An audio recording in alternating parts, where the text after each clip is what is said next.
In the previous lesson, you learned about relative dating and the first few rules that include the law of superposition and original horizontality.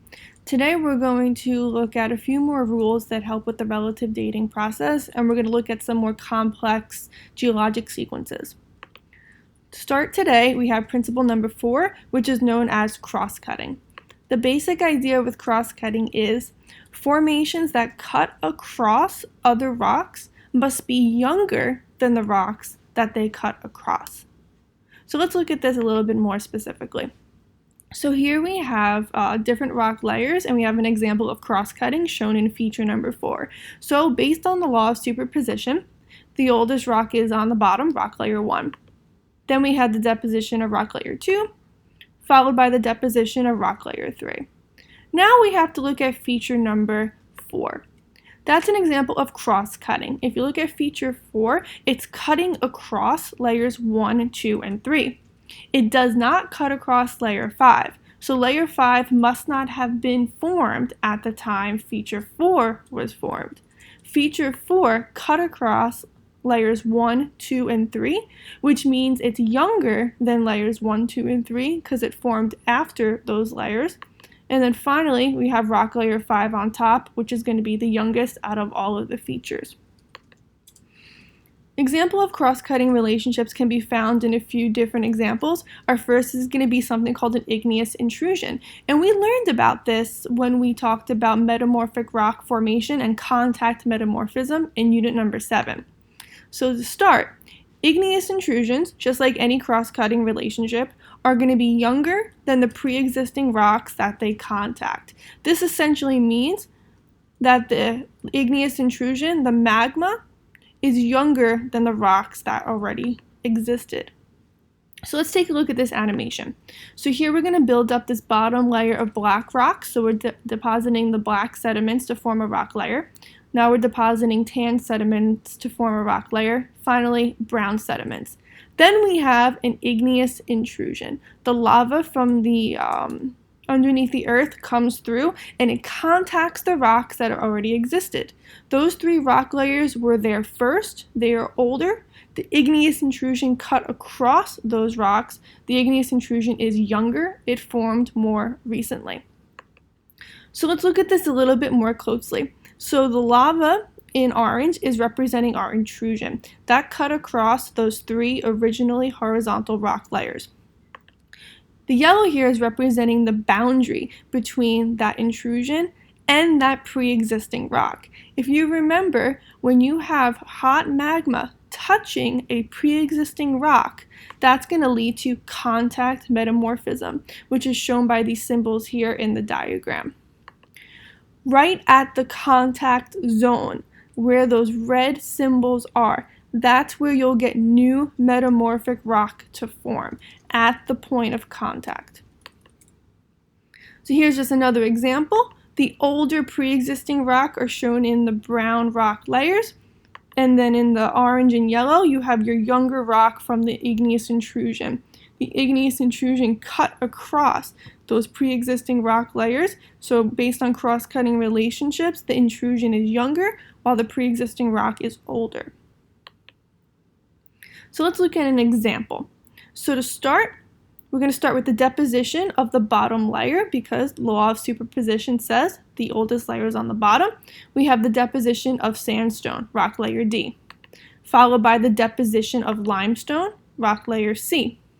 Now we have something interesting that happens. Let's look at rock layer B. If you look at the key is going to tell you that it's an igneous rock. That's your igneous intrusion. So as that igneous intrusion came through, it cut across rock layers C and D. So that means C and D must be older. They must have been there first.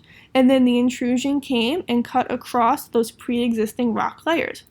I now need you to notice the contact metamorphism symbols here. Notice that there's only contact metamorphism on layers C and D. There are no contact symbols with rock layer A.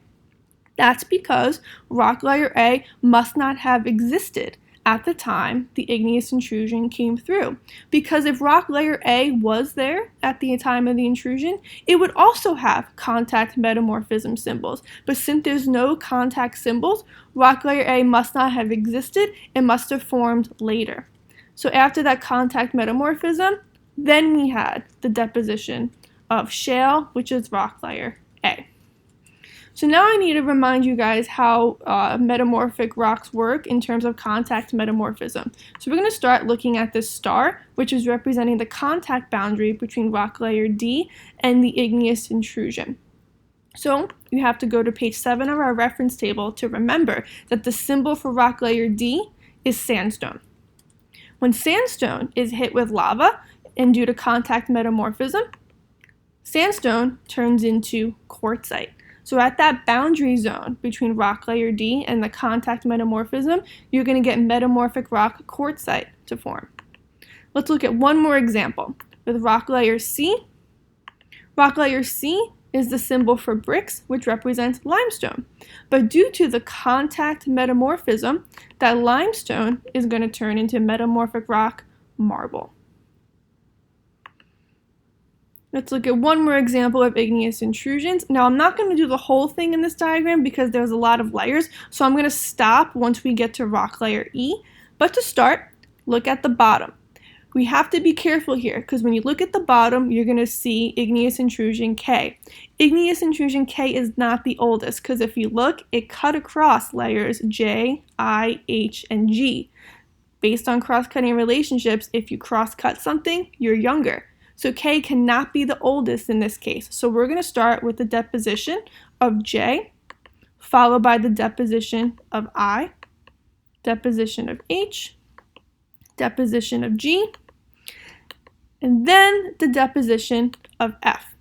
Now, if you look at those first 5 rock layers, you're going to notice that they're not perfectly horizontal. They're on a tilt. A process called tilting has occurred to create these non-horizontal rock layers. Then we have the igneous intrusion, which is represented by K. I know that the igneous intrusion came after all of this happened because you'll notice that there are contact metamorphism symbols amongst all these original rock layers, which means those rock layers must have formed first, the intrusion must have formed after. Now, if you look up, you're going to notice that you have our symbol for weathering and erosion. So there must have been some uplift, weathering and erosion to erase some of the rock record, and then we had the deposition of rock layer E. The deposition of rock layer E must have happened after the erosion, after the igneous intrusion, because you'll notice that there's no contact symbols for contact metamorphism on rock layer E, which means it must have formed after all of those events happened.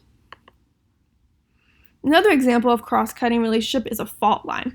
Fault lines occur and are formed when you have earthquakes, and fault lines are also younger than the rocks that they cut through. If you think about it, an earthquake cannot destroy a rock that doesn't already exist. If a rock gets destroyed by an earthquake, the rock was there first, the earthquake must have came after. So if we look here, rock layers A, B, C, and D, all of them are completely disrupted by fault line E. If you look at A, it's completely disrupted on both sides of the fault, B as well, and C is missing on one side of the fault. The earthquake completely disrupted those layers, and it even disrupted the igneous intrusion, which could see by rock layer D. So after the intrusion of D formed, then the earthquake came through as the most youngest feature, and you can tell because, again, it cut across all the other layers. If you cross-cut something, you are younger. Let's go through another example here. So the first thing I want to highlight is the earthquake here. Now, I'm not saying that this is the oldest layer because it's not, but I want you to notice that the earthquake, the fault line XY, cut across igneous intrusion A, and layers G, F, and E. So again, if you cross-cut something, you must be younger than those features you cut across. So this earthquake is going to occur way later in our sequence. So let's start off with the basic idea of the sequence. The law of superposition says the oldest is on the bottom, so we start with the deposition of G, followed by the deposition of F, deposition of E, and then the deposition of D. You see that these rock layers are not horizontal, so we must have had some folding that has happened. After that, we had igneous intrusion A. Igneous intrusion A happened after the folding and after the deposition, because you can tell first the igneous intrusion is not folded, the igneous intrusion was not impacted by that process, and the igneous intrusion cut across layers G, F, and E. You have those contact symbols there to show that those layers must have been there before the igneous intrusion. Then comes our earthquake. Our earthquake must have happened after the intrusion because you can see that the intrusion was disrupted by that earthquake. Then we had the deposition of rock unit C, followed by the deposition of rock unit B, and then you can tell at the top there's some rock missing, so we also had some weathering and erosion.